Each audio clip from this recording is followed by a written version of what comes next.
அவர் பந்தாவே பண்ணிக்க மாட்டாரு. அவர் அவ்வளோ ஸ்வீட் த்ரூ த இயர்ஸ். நான் இப்போ ஒரு 4 படம் ஒர்க் பண்ணிட்டேன் அவரோட.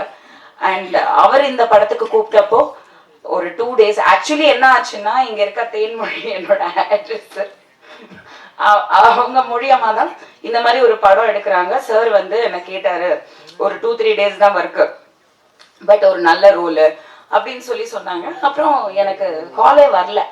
சம்திங் ஹேப்பன், யாரோ நடுவில் வந்து கேம் விளையாடிட்டாங்க ஆஸ் யூஷுவல். எனக்கு கால் வரல. எனக்கு வந்து சார் படம்னோன்னா நான் யாருக்கும் அந்த மாதிரி கால் பண்ண மாட்டேன். சார் படம்னோன்னா நான் வந்துட்டு நம்பர் வாங்கி ஸ்பெசிஃபிக்காக சாருக்கு கால் பண்ணேன். நான் சொன்னேன், சார் என்ன சார் நீங்கள் ஏதோ இந்த ஒரு கேரக்டர் ஏதோ நீங்கள் சொன்னீங்களா, அதுக்கப்புறம் என்னாச்சு சார்னோன்னா அவருக்கே தெரியல. அவர் சொன்னார், ஏமா உங்களை அப்ரோச் பண்ணாங்களாமே, நீங்கள் ரொம்ப பணம் கேட்டீங்களாமே. நான் சொன்னேன், சார் என்னை பற்றி கொஞ்சம் விசாரிச்சுட்டு பேசுங்க, நான் வந்து நிறைய பணம் கேட்டேன்னு சொன்னால் தயவு செஞ்சு நம்பாதீங்க.